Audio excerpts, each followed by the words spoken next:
Good evening, local residents. This is Anaya Felder here with your local Belleville News with Naya podcast. Today, we will be attending Anthony Brogdon's Juneteenth, What Happened on June 19th presentation at the Belleville Library. June 19th is a date that has gained more recognition in recent years. It is the day that the slaves were officially emancipated in 1865, despite slavery legally ending on January 1st, 1863. Inside, we will be speaking with Anthony to uncover how this occurred. Before getting into the presentation, we first began asking Anthony about some of his previous work. I would like to start off by asking you about your YouTube podcast, Strong Inspirations. Yes, I've been doing it 4 years now. It's over 600 guests that I've interviewed from around the world. It kind of started just by happenstance, actually COVID. During the COVID night 2020 is when I launched the show, and it gave me an opportunity to stay in front of people. We all kind of bunkered down in some respects, to promote my book, but also to share some of the thoughts that I have, and it just grew from there. You spoke a little bit about your books. Can you tell us about books and documentaries you made relating to African American topics? Back in 2017, I released my second documentary, which is titled Business in the Black: The Rise of Black Business in America, going back to the 1800s. I found that there were enslaved Black people who owned businesses, enslaved Black people who went to college. And as a result of that, it was just such amazing information that wasn't taught that in school. I decided to do a documentary about it. And so, 2 years in the making, I released probably in June of 2019, Business in the Black. Had a showing at the Child's Right. And then from there, I was in New York and Los Angeles, and I went to 40 different cities across America showing this film. And then also into Toronto, Canada, and it has shown in London, England. It is streaming on Amazon. That led me, with the urging of so many people who saw the film, to release the book, Black Business Book, which complements the film. Similar topics, things of that sort, but much more thorough. And I know you were on CBS 7 talking about coming here meeting with us today.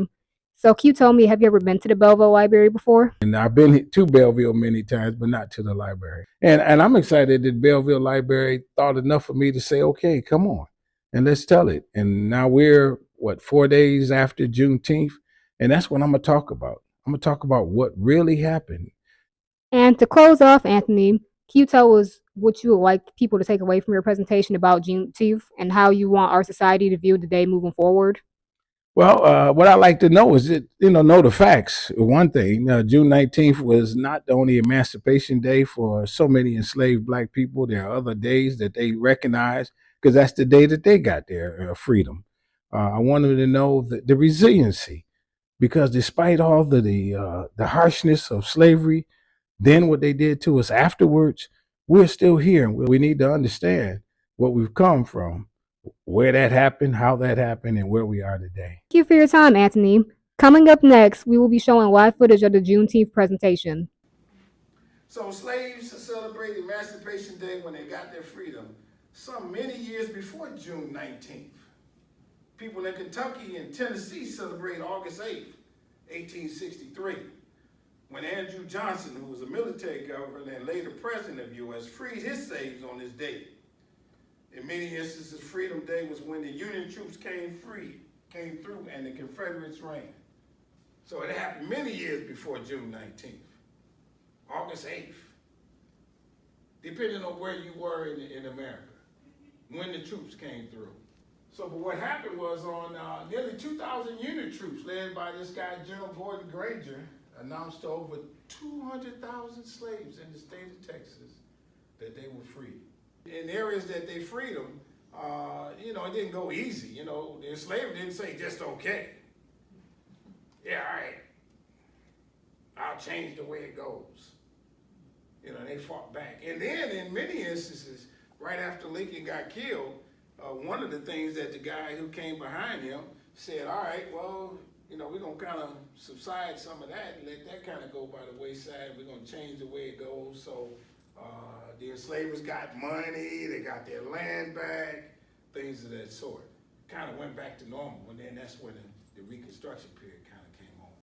To conclude his presentation, Anthony provided his next upcoming event dates and locations, as well as his website and where to locate his documentaries and books. Tune into our next podcast video, where we will be attending Van Buren Community Center's first annual birthday bash, where they will be giving away goodies and hosting demo classes, serving food, and many more for its guests. See you next time.